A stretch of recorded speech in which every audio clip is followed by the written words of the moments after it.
because I know when we were recording for Minds and Mystics, you fascinated me because I love the connection between spirituality and science, and I'm a quantum hobbyist. If that makes sense, It does. It does. I love learning about that. So I guess that kind of just opens us up right into like, how did you find yourself between with your background in like heavy in the sciences to becoming an evidential medium? Well, I was always a bookworm my whole life. I loved reading. I've read so many books I couldn't even count. I was a nerd to the degree that growing up, my family called me Mrs. Spock, which at the time I hated. But now I think of it fondly. Rest in peace, Leonard Nimoy. And the classic, it's got to be him, right? And my mother, who is also passed, she was really into paranormal things, and we had some really interesting paranormal events happen throughout my life. Do you mind if I share one? Please. So, you may be too young to remember this show, but there was a show in the '70s called Soap, and it was a nighttime show where, it was kind of making fun of soap operas, and in the show, there was a possessed baby, and my mom was sitting we were watching the program, all the lights in the living room were on, my mom was reading a UFO book, I was sitting next to her, and my baby sister was there, and on the love seat was my sister and her boyfriend at the time, who's still a family friend, and all of a sudden, a heavy drawer in a piece of furniture, because in the '70s, things were actually made of wood. A drawer, and our German Shepherd was laying underneath this piece of furniture. A drawer shot out across the room into the middle of the living room. No explanation. Nobody else was there. It was just us. All, as I said, all the lights were on. It just shot probably 6 or 8 feet into the middle of the room. And my sister's boyfriend at the time, still a family friend, as I said, to this day feels weird talking about it. He left after that. He's like, what was that? What's going on? But I think I inherited the paranormal abilities from my mother. And oddly, she comes from the Drury family in St. Louis area, who is directly descended from Druid in England. Druid became Drury. And I did my ancestry research, of course. And I thought, oh my gosh, that's so crazy. And that was years before I became a medium.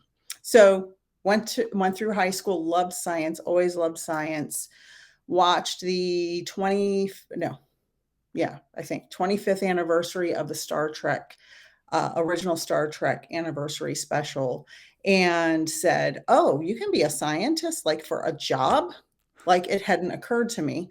And so I immediately registered for a bunch of astronomy, physics, all of that stuff, and ended up getting a biology undergraduate and a master's degree in astronomy.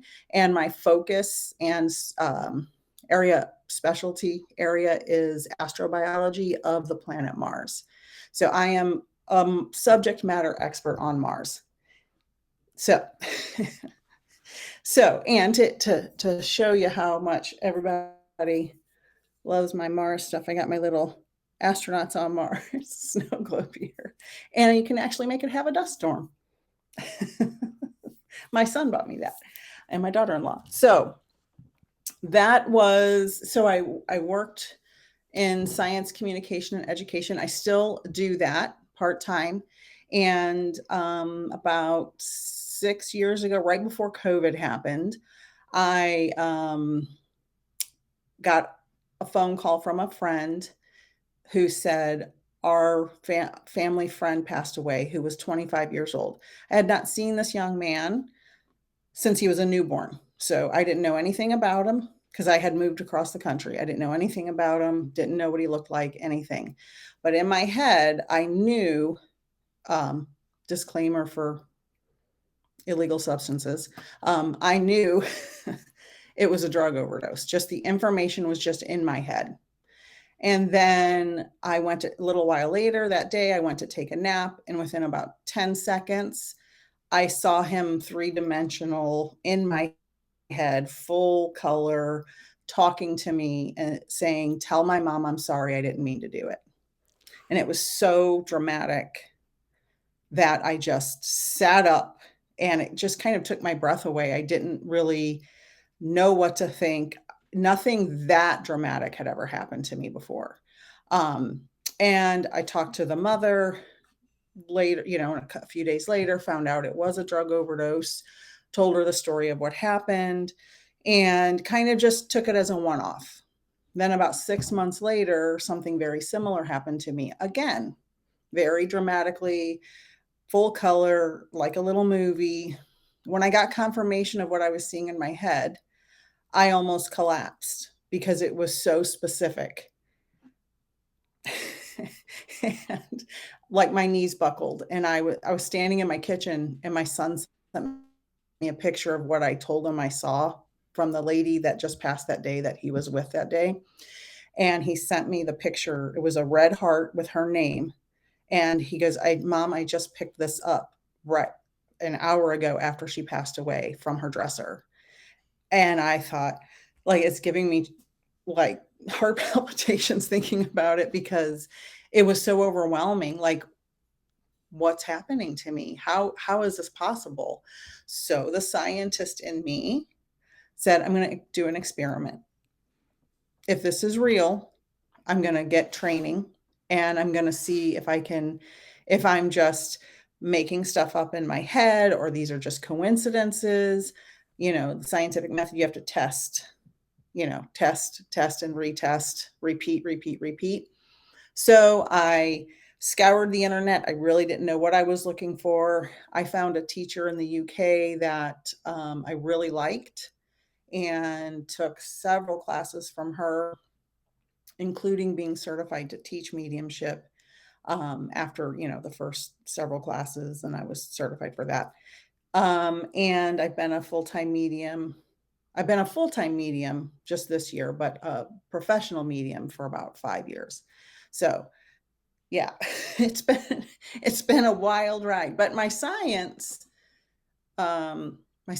background really helps me a lot with understanding mediumship because you were mentioning earlier before we started recording that you're a quantum, how did you describe that? I like to describe I like to describe myself as a quantum hobbyist. Under the pretenses of I someone will come up to me and then try to talk about quantum entanglement, quantum like all of the things, and I'll be like, I read Joe Dispenza and I have a general understanding of the what quantum is, but if we get really deep in the weeds, I was like, I'm going to be like looking at you with googly eyes because I'm going to be so excited about what you're telling me, kind of thing. Um, that's why I call Well, myself a there's quantum no need to hobbyist. do all the math. Quantum hobbyist is fine, right? You don't need to go do all the math unless you just want to change your profession and spend, 100 hours a week doing math problems. No, that's not at all what I want to do. Quantum hobbyist is fine because they don't really, no matter how many quantum physics classes somebody takes, there's no real true understanding of why it's happening that way. And for me, I want to know why it's happening, how it's happening. They don't really know why a particle behaves one way when you look at it and a different way when you don't look at it. that's why They I'm don't so know. fast. That's what I'm so fascinated by Yeah, is so I'm going to tell you a quick story go for it. because I think with your science background, you'll find this just very entertaining. So when me and my fiance first started dating, it must have been like our second date. Um, and I'm on record as saying, I don't think science is real. And I will provide an explanation of besides just being on a date and trying to say like outlandish things to have conversations and to impress a very pretty girl. There was a part of me that like believed it, and here's why. Okay. In science class, I was the why kid. Like, well, why? Well, why? Well, why? And Mhm. when you're in like seventh grade biology, I've come to learn in my now 36 years of life teachers don't always have all of the answers. So they just kind of Hmm. give you the, that's just the way it is. This is fact. It's not philosophy. Science is fact. And, but then I was Correct. like, well, what happens when it's proven wrong or when whatever? And they go, well, then that becomes fact. And I go, so is everything just a temporary fact? So my whole thing was, science Yes. is behind this veil of pretentiousness of everything is a fact until we prove it wrong, kind of thing. And then, like I said, I just don't think I got satisfactory answers as a kid to the whys. And so I just grew up thinking like, well, nothing is real because everything will be proven wrong at some point. Enter someone with your background hearing someone as a quantum hobbyist say science isn't real. And I got so drawn to the quantum world because of that. It's like, hey, we can explain a lot of things, but like we hold space for the unknown, which is a lot of it. Um, Yes. so yeah, the fact that particles just do what they do, and then all of a sudden they're observed, and then they change their complete. What it goes from, uh, if when they're observed, they become like I don't want to say light, but then when they're not observed, they're wave patterns. Is that correct? So the observation changes, and I might get it backwards like you did, so I'm not going to say one way or the other. But they make a different pattern based on whether they're observed. But I want to talk about what you said about science teachers, because I taught science for 20 years and not having the answers. We don't always have the answers, and science is always changing and evolving. And it does make it very hard because students think, well, if this fact may change later, it's not necessarily that the fact is going to change, it's that we get more information that may change how we look at the facts we see. For instance, evolution is a fact. Even though people say it's the theory based on millions and millions of fossil evidence, pieces of fossilized evidence. It's factual. We can literally see through fossil records things changing. For example, Tyrannosaurus rex, velociraptors, all the raptor type dinosaurs. We had some scientists say, well, these dinosaurs were more like lizards. Some scientists say they were more like birds. I remember this debate going on for a long time. My oldest son is a huge dinosaur guy. And so I watched all these dinosaur shows with him. So what happened was in China, there was this huge amount of fossil evidence found. And it was almost like these rocks opening up like pages in a book. And they had this huge special on the Science Channel or something years ago. And every time they opened one, there was a new version of a dinosaur with feathers. And so before that, there was no real confirmation except for one Archaeopteryx. And other than that, that was the only feathered dinosaur. Well, then they found all these other ones. So dinosaurs are still dinosaurs. Velociraptors are still velociraptors. But we found new evidence to say these raptor type dinosaurs probably all had feathers to some degree. Oh, that's so cool. And So, that's so cool. and yes, the quantum realm is a whole different story entirely. And Neil deGrasse Tyson has a wonderful quote, and I can't think of it exactly, but he talks about our knowledge and the perimeter of our ignorance. And he says it way more eloquently. And if I think of it, I'll email it to you. But it's a beautiful quote because we know a certain amount of things, but we don't know so much more. Have you ever seen Men in Black, the first one? Sure You have. know, the quote Tommy Lee Jones is telling um, Will Will Smith. Smith. I couldn't remember. He's telling Will Smith, you know, yesterday you thought we were alone in the universe. Today you found out there's alien life. Imagine what you'll know tomorrow. And that's so true. And I I love that. I think that like if that was explained to me like when I was asking my whys in science class, it was like my expectation of everything is fact, trust people blindly. And Oh, that's where like and that's where I'm finding so much more relief when I'm kind of on my own excursion of discovering, like, I don't have to be tested on things, so I'm just kind of pulled in a direction that I feel called to. And I love exploring things that contradict things I believe and Mhm. things I see, because I love just the learning of it all. And one, finding out that there's like proof of dinosaurs having feathers is super, super cool. Thinking of them as like big roosters is something that just keeps popping up in my head. Um, Well, the big ones probably weren't fully feathered, but they probably had some feathers because you know how you buy a chicken at the store and if it has the feet still on it, you can see the scales on the feet? yeah. Feathers are just scales that are just a different version of scales. Feathers came from scales. They're just Why weren't you my science teacher? well, and this is why it was hard for me to leave full-time education because of what you said. You were the why kid. I was the why kid. And when I taught for all those years, I wanted to answer as many why questions as I could. And I always told my students and my children, my own children, always question everything. Don't watch one news channel, watch all the news channels. Don't listen to one person's opinion or facts about something. Listen to multiple people, get multiple sources. And I taught them, including my own, because it's very possible I could be wrong. That came back to bite me when my kids got older and said, Mom, you told us to question everything, even you. So that was a little frustrating, but they listened. And it made the students I had and my kids more aware of how to take information in the proper way. It's about building a relationship with the person that you're talking to as an educator, right? It's so much more than just like, hey, this is the textbook. And that's where I didn't vibe with school, like the traditional Mhm, schooling system, because of that. Like, I felt like it was so much more someone talking at me. And then, don't get me wrong, I had wonderful teachers, but now, like, exploring this world of like I said, quantum. It's just something of like, I'm a huge Nikola Tesla fan. mhm, I could learn about his life, his inventions, his mindset, his connection to the universe, and that's what really sparked my.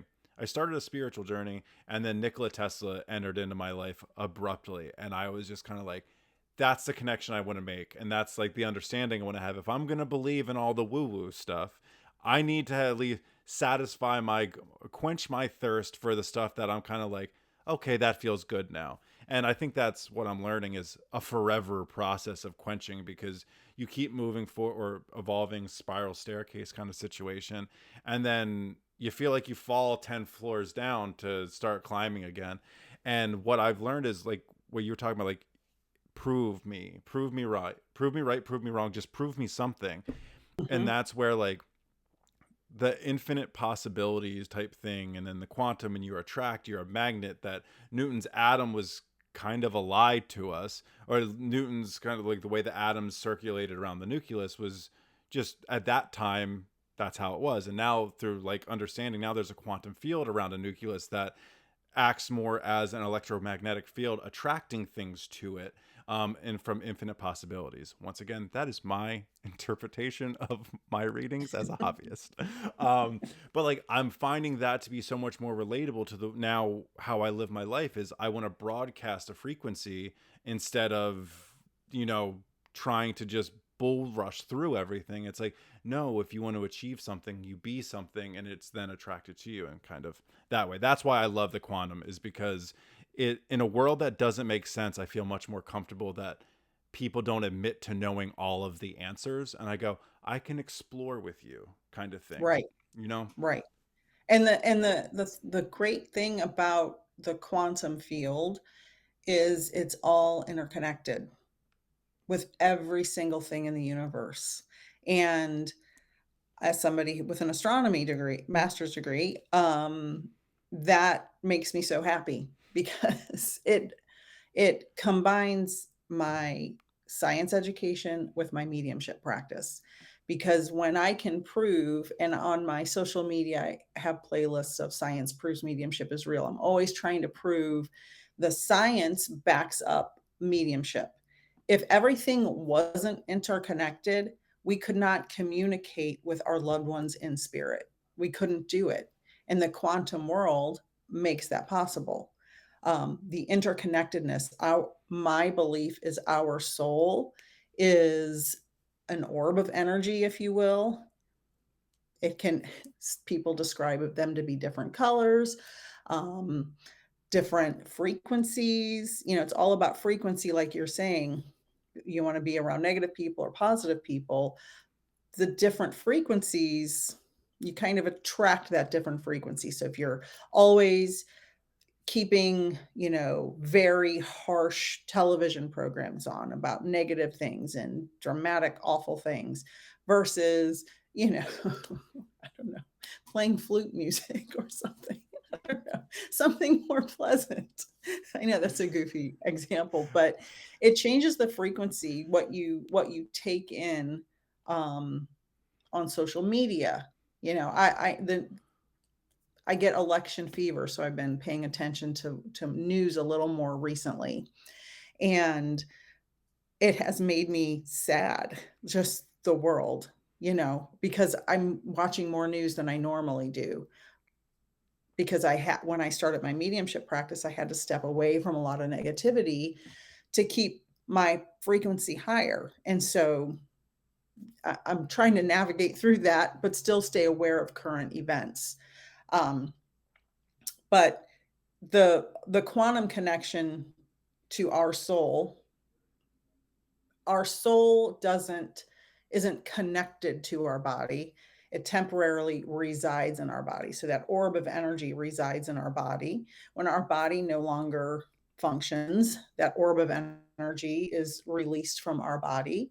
And so let's say you're my medium, right? You're going to communicate with my soul that has crossed over. You can do that because you have a soul that's functioning on the quantum level, let's say, and my soul that's been released from my body is functioning on the quantum level. And because everything quantum is interconnected, that's how you can communicate. It's it's really quite simple, but people try to overcomplicate it. And then they get their dogmatic views, which makes me the lowest frequency possible. Well, Because I get a lot of comments on social media that are very not okay and negative about I this also, kind of I in my mind, I think they're planted to to keep human minds or human brains operating on a certain frequency to be able to be, for lack of better, more thoughtful terms, manipulated, to be able to be very moldable, very, you know, like that's how I look at things when I get those type of comments, because I always do Mhm. believe, right, there's somebody who's going to think and very well may know more educational stuff than I do, and that's totally okay with me. I often think it's how it's presented and how it's communicated with, and when it comes from a place of superiority and hate and disgust and all of those kind of things, I go, well, you're not speaking on the topic, you're speaking to like my soul to try to make it angry and upset and change frequencies, and I just don't do that. And I know as a medium, right, it has to be tough because you have a bunch of there's skeptics and then there's cynics, right? And so you're getting a bunch of cynics that come Yes, in and just try to either, I can't even say debunk, just try to literally muddy all of your water, and then they go off about their day on such a low vibrational journey that they're on. um right.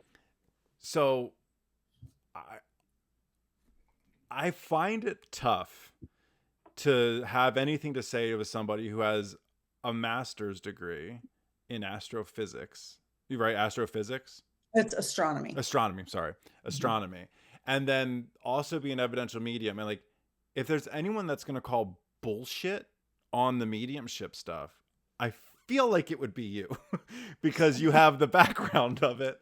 But you are And that's why I've experimented on myself because I was calling bullshit on myself. Like, this can't be real. But about like the skeptics versus cynics, I don't mind skeptics as long as you are just a skeptic with an open mind. Scientists of all people are supposed to be the most open-minded because you have to follow the evidence where it goes. And I have worked with scientists in my Mars job I for love that about you a decade I and a love half. that you call it your Mars job. That's my favorite. I'm trying to keep a low profile. Trying to keep my two worlds separate for the reasons I'm about to explain. A lot of the scientists I have worked with have are so they're cynical skeptics where they do not always follow the evidence. And oftentimes, people get grants when they work in universities to follow the evidence that the people giving them the money want to follow, which has, as you said earlier, muddied the waters of science in this case, which makes real science hard to Believe. uh, believe because there are some shady things. Anytime there's money, there's some shady things. Um, but I have, it's like you were talking about skeptics. I don't mind a skeptic, but if you're not going to be reasonable and open minded, then you're just a cynic. And that's that's that's not good. You don't want somebody who's just gonna argue with you and disagree with you just to disagree.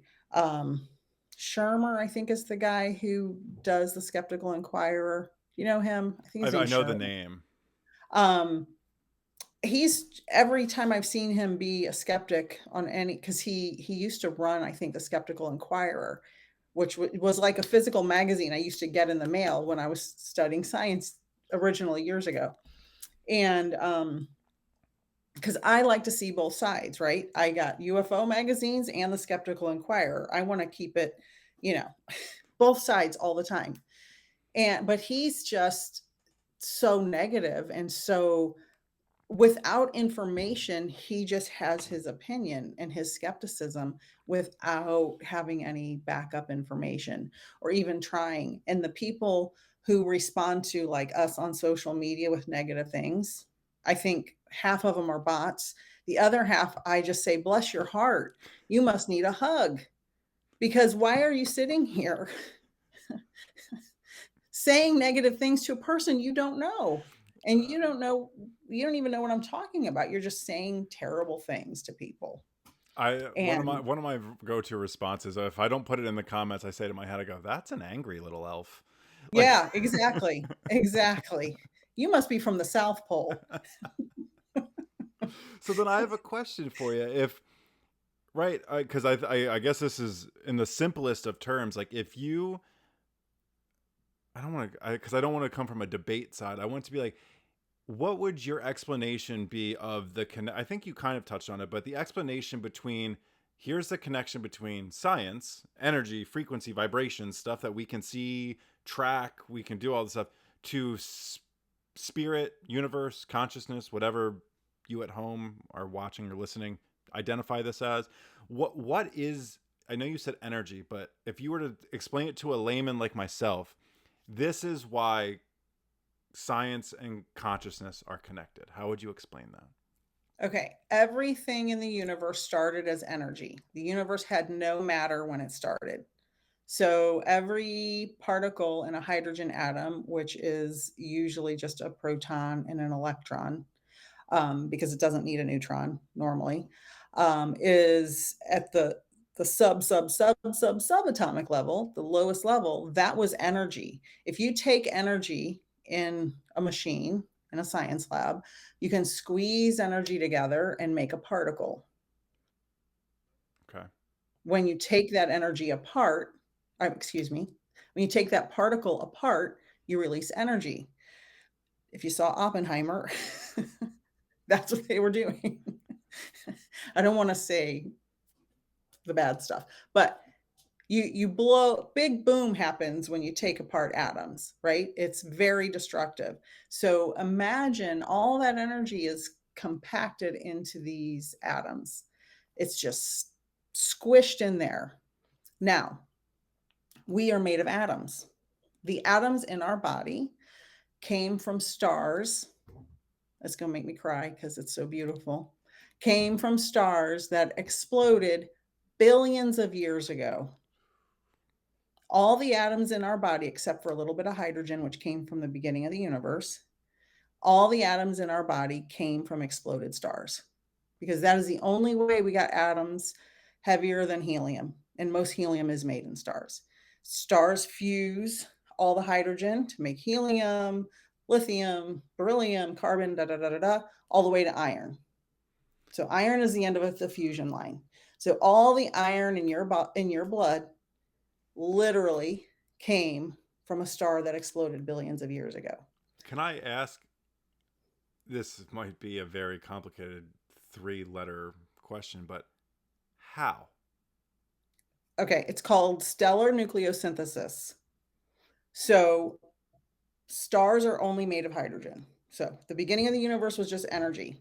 That energy started being attracted to each other by the forces in the universe that, you know, those became protons, okay, and neutrons and electrons. All right. Hydrogen is the simplest atom with one proton and one electron sometimes. We won't go down that road. So hydrogen, simplest atom. The hydrogen started coalescing into a big sphere because enough hydrogen, everything in space is spherical. That's why the Earth is a sphere, by the way, for any flat earthers out there. You're in space, gravity pulls equally from all sides. You're a big ball of liquid. You're going to be round. So that's an aside. Anyway, all the stars start forming. They're gigantic in the beginning of the universe. They're millions, billions of times bigger than our sun. They live hard and die fast. They fuse. All that hydrogen squeezes together at the center of the star. 4 hydrogens make 1 helium. So there's 2 extra protons and some electrons and stuff that just turn into energy and get released, because you can't, at that point, you can't fuse all 4 of the protons to make a 4-parter. You get a 2-parter, which makes helium, 2 protons, which makes helium, and the rest just kind of goes out as energy. So all of that hydrogen is fusing in the center of these stars. The stars eventually run out of hydrogen. So now helium starts fusing. And then on and on and on down the line of the periodic table, it's called the fusion line, until you get to iron. A star can't sustain itself once it starts fusing iron. It just blows. It either becomes a black hole if it's big enough, or a supernova if it's in the middle range, or our sun will become a white dwarf. So anyway, the stars can't go after iron. Okay. So in a supernova, which is where we get all of our heavy elements, all of the elements that were fused inside the star get blown out into the universe and they recombine to make elements heavier than iron. So that's where elements heavier than iron.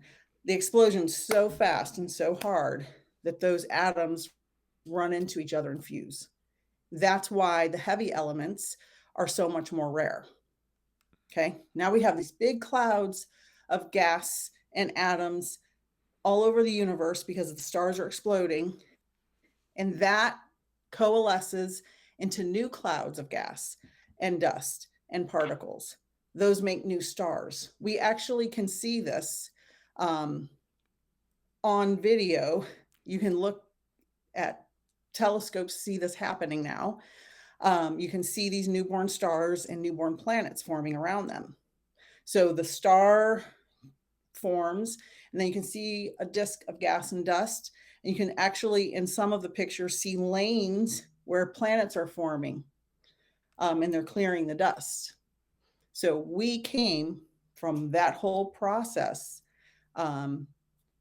Earth came from a cloud of gas and dust with our other planets in our solar system and our sun from that process. So everything we're made of came from many stars that exploded billions of years ago.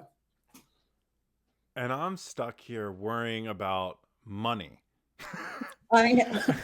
All of that happened. I know. That's so funny. That's all. As you're thinking about that, I'm like, and I'm over here sitting worried about God knows what. It Um, puts everything into perspective, right? it does, and like, because I heard Neil deGrasse Tyson talk about how we are made up of the same core four elements of stars: hydrogen, It's nitrogen, called CHNOPS: carbon, hydrogen, nitrogen, oxygen, phosphorus, and sulfur, the six main ingredients in life on Earth. and the hobbyist that I am stayed right on that surface level. Stayed right there. I go, well, that's a fun little trivia. If I was on Jeopardy, I might get that one right. Um, Probably wouldn't have. But and I think about that, and then so all of those, it's so hard to even picture those things, right? And then they form what we know as life today. That's a whole new process That after right. what I just explained. There's a whole new side. So That's then another story. right with that happening, where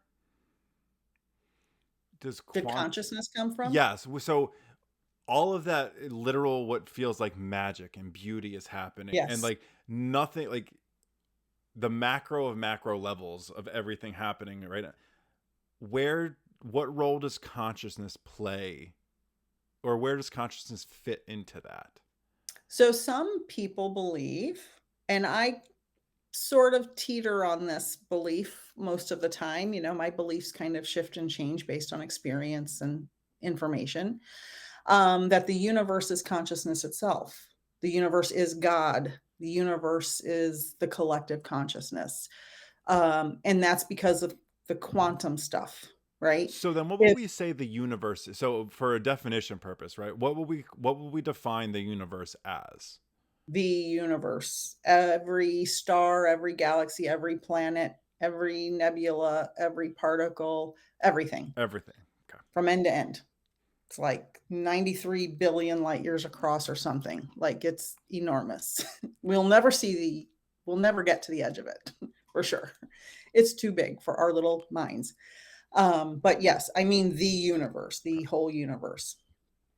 So because I believe that our souls are on the quantum level, that our consciousness is of quantum material, because at the lowest level of all those particles that made the stars and the planets, those were made originally from energy. Okay, so the quantum level is inside the atom, looking at the deepest levels of the subatomic particles, where the energy, the strings, if you will, the membrane theory or string theory, those little vibrating pieces of energy. We know we can entangle these particles. And if we tell one to be on and the other one off, and they're entangled permanently, you can separate these particles billions of light years away from each other, and they will react with each other instantly with no time delay. So, if you want to call that faster than the speed of light, there's some opinions about that, but they can interact with each other. So, my belief with my mediumship is, because everything is energy at its lowest level, or at its the smallest level, how we perceive it, we can communicate with the consciousness of someone whose body no longer resides here, but their consciousness still survives in the universe, in another dimension or realm, because it's here. It's not far away. Like, people think heaven is some faraway place out in the sky, and it's not. It's really overlapping us. Just talking about it, starting to bring in guests into my room, because I'm starting to, it happens when I start to talk about it. They know this is where I do my readings every day. They know I have my crystal ball and my plants and all my little woo woo stuff. Um, and so I start talking about it, and that they're here all the time, overlapping with us. It's just most people don't notice it. But paranormal things happen to people all the time, and they What just blow it off. That's so cool. And I love that, right? And I actually had a question that I asked our mutual friend Hannah, the huggable healer. I asked her, this would be a cool, since you brought up the word heaven. I said, "What is heaven for you?" Like without like someone worrying about someone jumping in the comments, worrying about like Right. what is the textbook definition or maybe the religious definition. When you think, I'm getting chills thinking about it, so talking about it, so I have to say it, is when you think of heaven, what do you, I should say, when you feel heaven, what do you feel heaven is? So when I was being trained as a medium, I had to do a series of meditations or sitting in the power, we call it. And I had to write everything down while I was meditating. And I had to take my mind to the spirit world and see what I saw. Well, this is kind of what came first, the chicken or the egg for me, and you'll see why. So when I was doing my connecting to spirit and going to heaven or the spirit world, I immediately was in space. Immediately. I was a yellow orb of energy, and I was being followed around by maybe 20, 25 smaller, lighter colored orbs. They were like whitish gray, and they were following me around from one part of the universe to the other. And I was teaching them, in this world, if you decide to live a life here, you will experience this. And then I'd go to another place. In this world, if you decide to live a life here, you will experience this. So to me, heaven is being out in space and being able to travel the universe any instantly and go anywhere I want.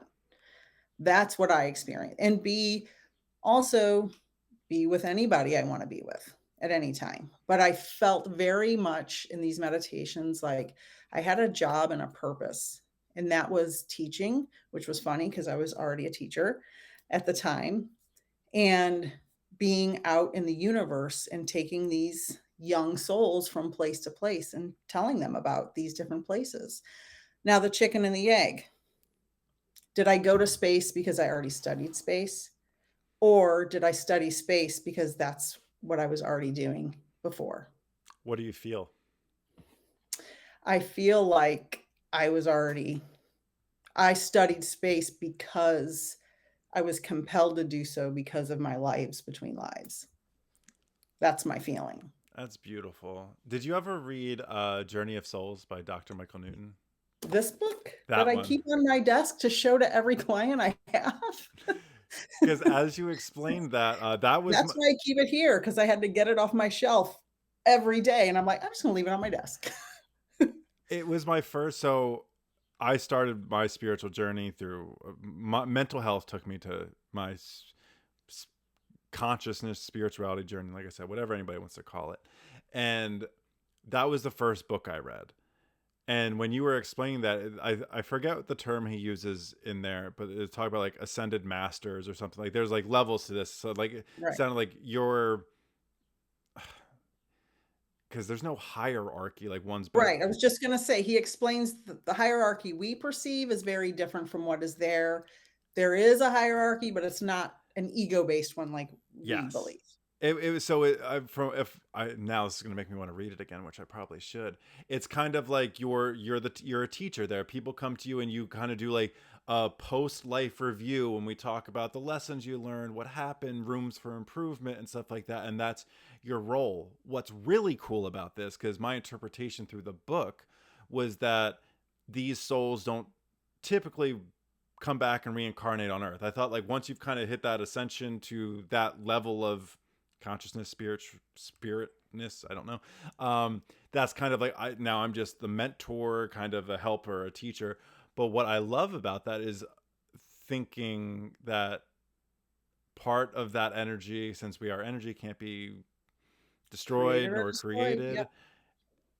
That part of your energy is still there, while Yes. the another part is here doing essentially the same thing you're doing up there, teaching, helping. And do you feel that connection? Yes, and I've used that same line many, many, many times. Energy cannot be created or destroyed. Even before I was a medium and I was struggling with the religion I was a part of, I was struggling with is is there an afterlife? My biggest fear, so, and I want to talk about the yellow orbs too. My biggest fear my whole life, I used to have panic attacks, like, into my 40s at night, waking my husband up screaming, not kidding, several times a week. My biggest fear was when I die, nothing happens. Not the physical pain of death, that nothing happens. And I was terrified until I became a medium, and that has gone away 99.9% of the time. I think I've had one panic attack in the last 5 years. And I was under a lot of stress that week. But the yellow orbs, so before I read Journey of Souls, so I told you about my meditation and I was a yellow orb in space, and I started painting these obsessively. I have hundreds of these space paintings, and I kept painting these, and I was like, why? They're all over my house. I don't have any, I don't know what to do with them. I just kept painting them like a maniac. And actually that picture over there has a yellow orb too. And I'm like, why am I painting these? And I just couldn't stop, and I couldn't stop. And my meditation about the yellow orb, and I was a yellow orb going through space. And then when I read Journey of Souls, do you remember what yellow orbs do? I don't. They're teachers. Mm. I cried and cried. I was like, oh my God, because it was months before I read this after I had those experiences. Like it was like 6 months at least. And I was like, wow, am I getting signs like crazy or what? So yeah, it was like overwhelming, like confirmation, confirmation, confirmation. I think that's a common, I don't want to say fear, but it is. It's a common fear of like what happens when this is when our body stops playing the game and we either move on to the next step or whatever it is. I think that is something I can definitely relate to is some days you kind of sit with it and you're cool. You're like, no, I know. There's like Yeah. if I'm the one, if I feel I'm able to communicate with loved ones that have passed on and feel a connection, like part of me is probably up there still communicating with them on a regular basis. Just this version of me has to tune into the proper radio station to be able to do it. And Exactly. then there's other days where, like you said, the panic does set in and you go, am I full of shit? Like, is everything I've just believed? And you know, the whole like, everything comes crumbling down. And Yeah. so I love that you were able to tackle that fear essentially by, like you said, performing scientific research on yourself and your mind and your belief. And then what would be your conclusion to that? Like when you got to the end of it, like what research did you look back on and go, yeah, nope, that will suffice? As far as my mediumship, As far as like the connection that either something exists beyond this physical material life and like just the things that kind of like as you started getting into mediumship, because I think there you have to believe in, obviously I do also believe there are people out there that don't, and they just like the money of it and they can do whatever they want, oh but yes. I don't feel that way with you and the community you surround yourself with.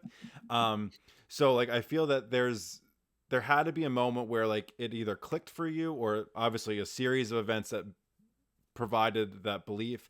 But what, like at the end of it, what were you able to be like, this and this happened repeatedly to be able to prove to me that I'm sitting in something I truly believe? So, through all of my scientific study, all of my rationalization, justification, that only, energy cannot be created or destroyed. And I would go through this spiral. Okay, okay, when I die, my consciousness can't go away because it's made of energy and energy cannot be created or destroyed. And I'd go through this many times. I went through that many times, and I'd feel better temporarily only, no matter how many scientific facts I could read, no matter how many papers I read, how much research I did. Nothing ever made me feel like it was real until I became a practicing medium. And it's not just because I was a practicing medium, because like you said, some of them were just making stuff up. It was when I got evidence that was so bizarre and weird and like, how did I know that? That just came into my head that there was no way I could know it. And it happened over and over and over every day, every reading. And I was like, okay, okay. But still, we all have moments of self doubt. I'll give you an example of a weird piece of evidence that there's no way on earth I would know. I was doing a reading, and I have many of these stories, but this one pops in my head. And I said, I have a grandfather here who talked about being at Iwo Jima. You know, who's like, that's crazy, right? She goes, oh my God, my grandpa was there when they raised the flag at Iwo Jima. And that was like one of the first things I said. And I'm like, and in my head, I'm like, how did I know? You know, because I'm doing this reading, I'm trying to stay connected to spirit and talk to my client and be professional. And I'm like, how did I know that? You know, like the science part of my brain kicks in and starts taking over. Like, how did you know that? And then the mediumship starts like keeps coming in. So, and that kind of stuff, you know, I was giving a reading to a lady and I saw wedding tulle, you know, that wedding fabric. You're engaged. You probably are planning a wedding. I'm aware. You know what wedding tulle is. And I said, there's piles and piles in this wedding tulle. And I was speaking to her grandmother in spirit. And she said, my grandmother was a wedding dress seamstress her whole life.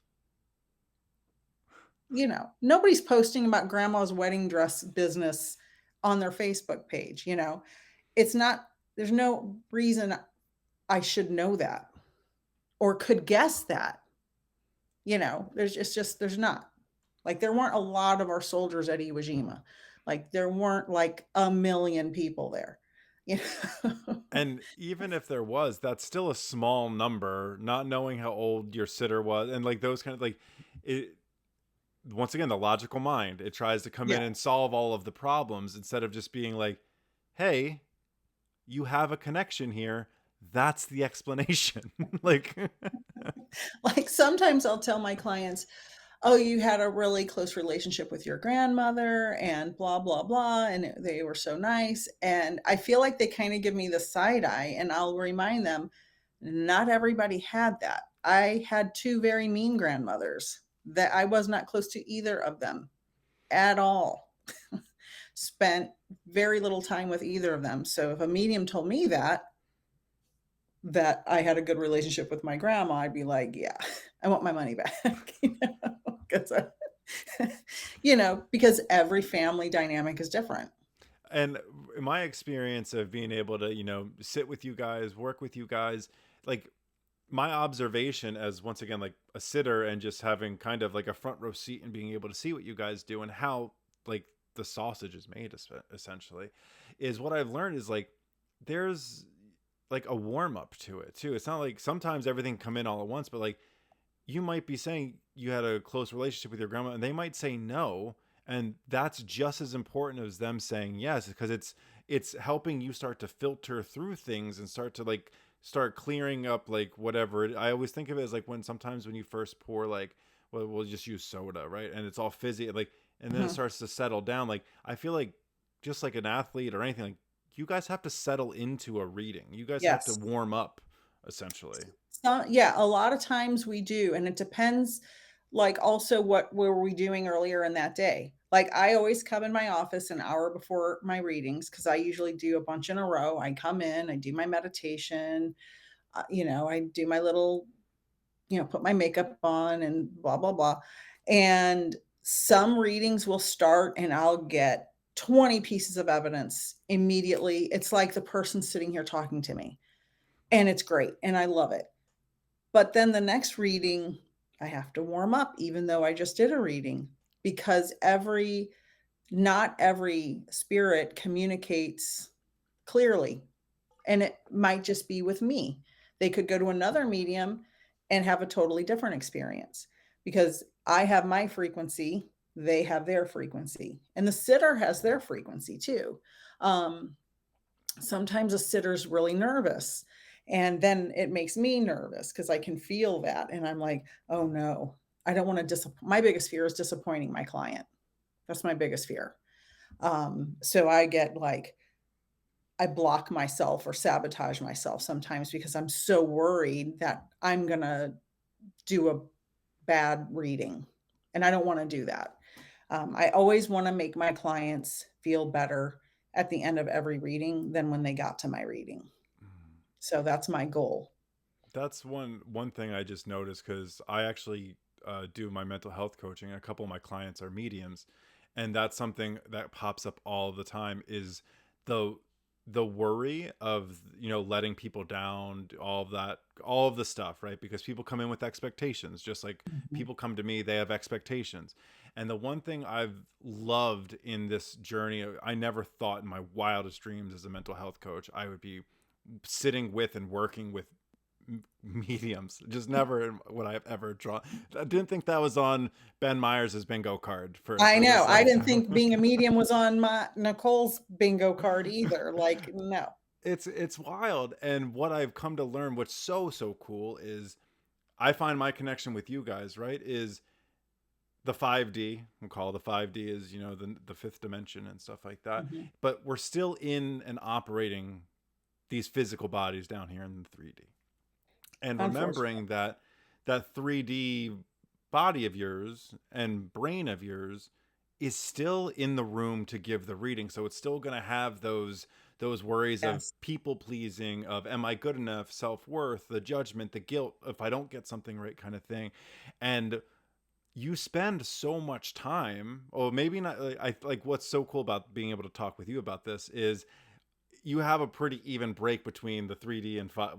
For better, we're just going to say 3D and 5D, Okay. and you're able to kind of distinguish the difference. But so many mediums and people in that world and energy workers spend so much time in that fifth dimensional realm that when they settle into their body, it is a very uncomfortable place because they don't know, they're spending time in what feels like magic, and then you come back to a very heavy, a very dense experience that, of course, during your readings you're having a 3D experience during a Mhm. paid for 5D time, Right. which is really difficult.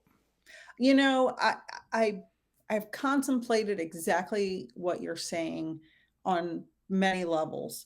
Because I still work in the science community, it and I do that probably about 20 hours a week or so. That really keeps me grounded, and I love that work. I've been passionate about it for a very long time. But sometimes I'm like, I just really wish I could stay in 5D 90% of the time. But I get scared thinking that with great power comes great responsibility, right? Like, what if what if I have like a mental break? Like, how much is too much? How how can I keep myself from completely disassociating from the three-dimensional world, like you were saying earlier, worrying about money, me worrying about watching the news. It's like there's got to be a balance. And for me, for now, working in the science world still keeps my feet on the ground for now, because I really am afraid to go too far into the 5D. It's scary. It is. And what I find to be something that, once again, I'm not a practicing medium, but I do feel I have some claircognizance in abundance. I feel very in tune with that. And most counselors and healers do. And speaking of claircognizance, I had it my whole life and didn't know I had it until I became a trained medium. And I thought, oh, everybody doesn't know things before they happen. Like I was shocked. Like, what? Until I met you and Hannah, I was just kind of like, I just thought everybody. My mom grew up teaching me to listen to my gut. She always said, "Listen to your gut; it will never lead you wrong."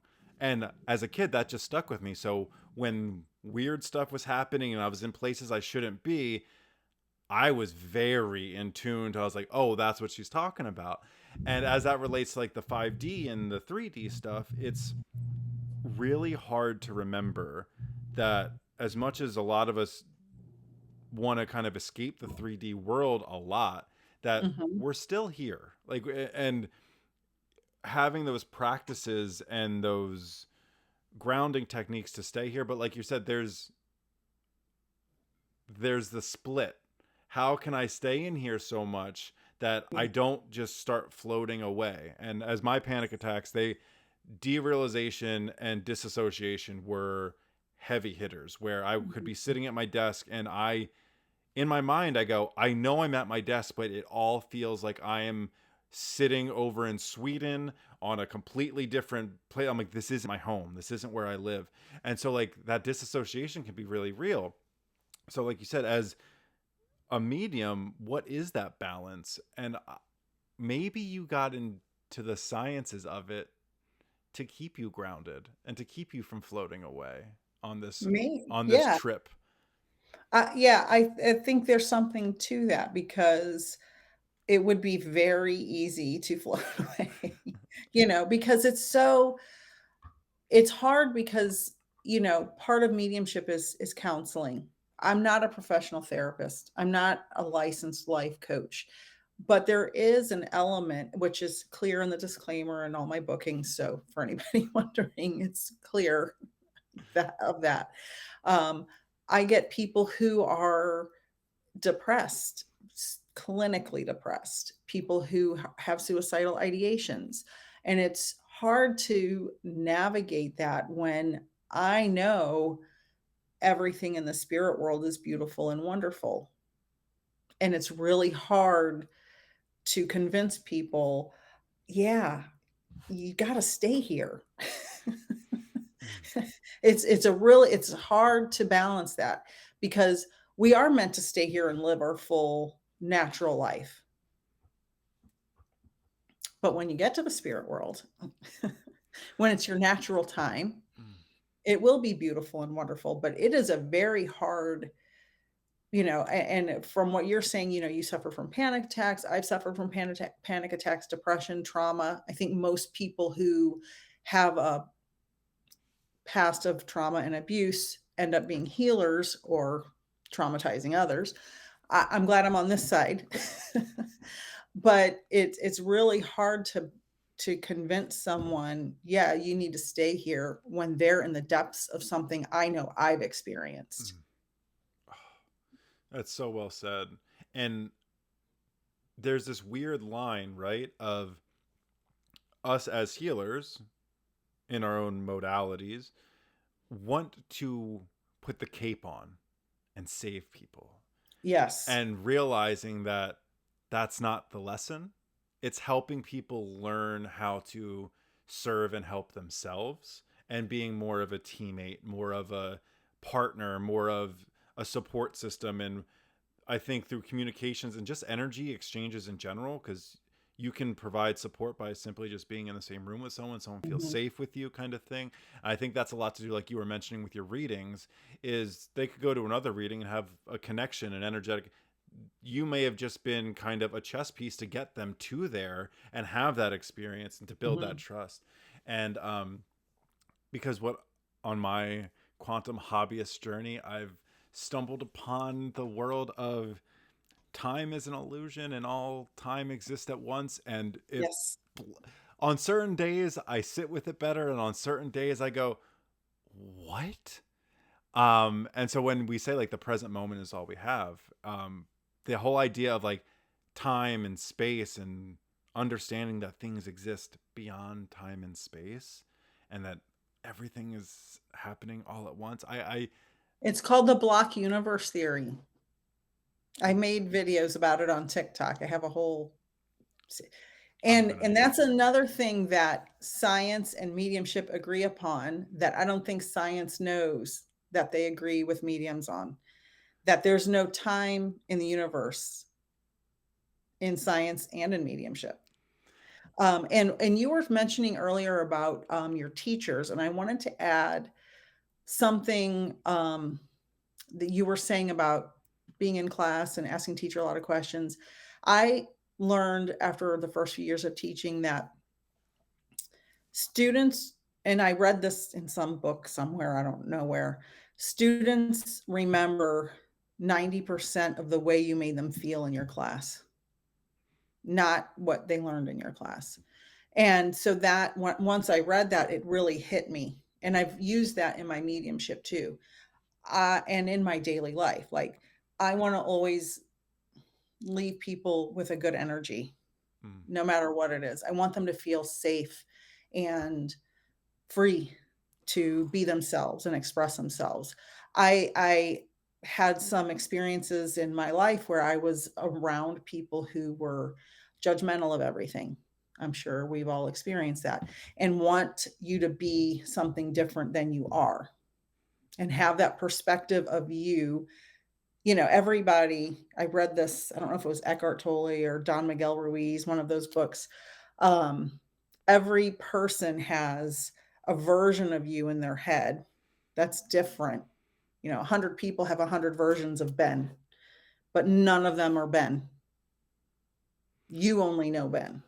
I would throw it out there as something to consider is that's just an idea of me thinking I know me. And there's just like Uh, and but it's so that is such a powerful statement because I think that whoever hears this, I think that is you look at me differently than I look at me.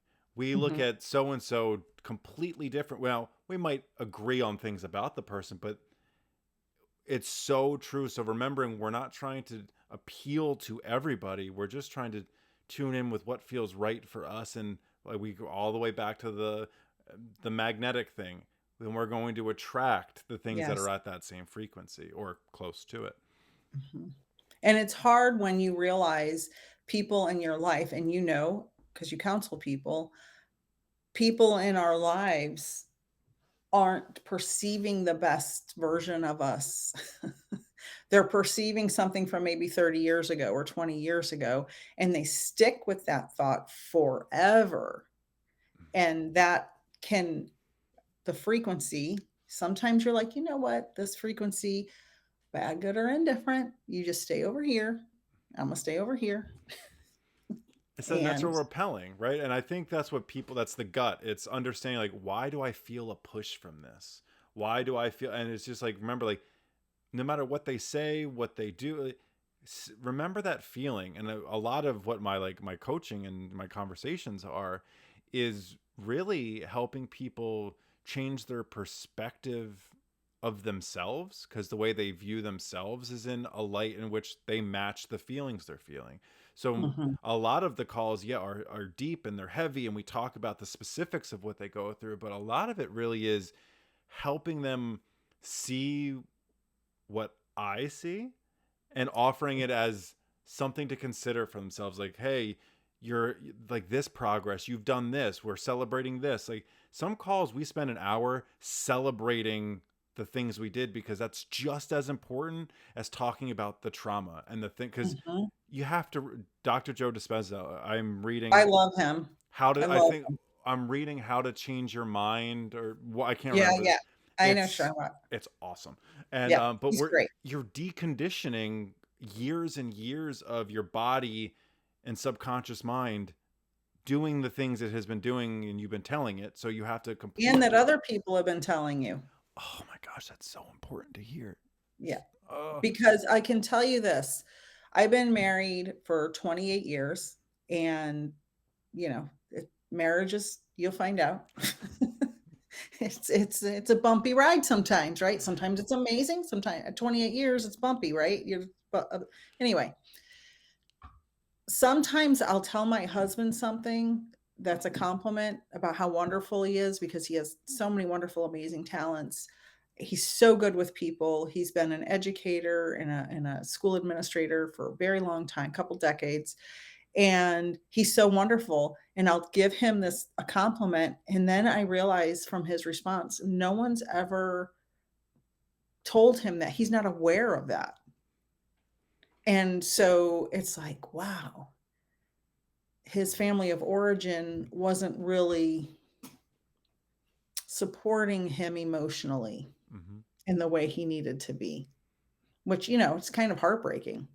It is. And even if it was just one moment or something like we are attached to things happening, how we felt in those moments, and then things uh, that are the same thing that happened or things similar to it, we have an emotional reaction that matches how we've been conditioned to feel about that. Exactly. So, what's really cool, just from that perspective, is you're helping him recondition his neural pathways and and the way he's emotionally connecting and to the thoughts and to the conditionings that are now rehappening, which I love. And I think you we do get the hateful comments sometimes, but I want you to know that the stuff you do is making massive ripples, massive waves. Oh, thank you. I mean, like when we recorded our show on Minds and Mystics, we the whole first part of our talk, I was like, I need to like get an hour with you just so I can like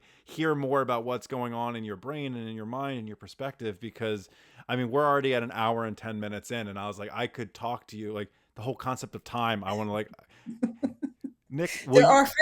There are physical needs the body needs I to get. know. I know. So, with that being said, Nik, I want to say thank you so much for being a guest on my podcast. And just like on the other show, I want to give you a minute just to either tell people where to find you, what you're up to, and then if you would like to be a guest again, I would love to have you come back and talk some things. I would love to be a guest again. Um, I have a website, Peaceful Nik, nikthemedium.com. You can book any readings there that you want. I have one-on-one readings. All of my one-on-one readings right now are only $50 because I believe everyone, regardless of their, budget, deserves healing. I reduce them greatly because, things are a little weird right now in the world. And that there's only a few left for August. I will be opening my September calendar pretty soon, probably. And I teach classes. I do one-on-one classes or 6-month mentorships. You can email me at peacefulnikthemedium at gmail.com for any questions you have. It's the best way to get a hold of me. You can follow all my socials. I'm on TikTok. There's a lot of copycats. So make sure, email me if you're not sure if it's the right one. TikTok, Facebook, Instagram, um, any YouTube. I really would like people to subscribe to my YouTube channel because I'll be doing a lot. I do a lot of free stuff over there as well. And I want to thank the writers of The Big Bang Theory. You can take this out if you but you were talking about the neuropsych stuff. Amy Farrah Fowler, when she reprogrammed Sheldon, some of the best writing on TV because she did such a good job. Do you watch that show? I have not. No.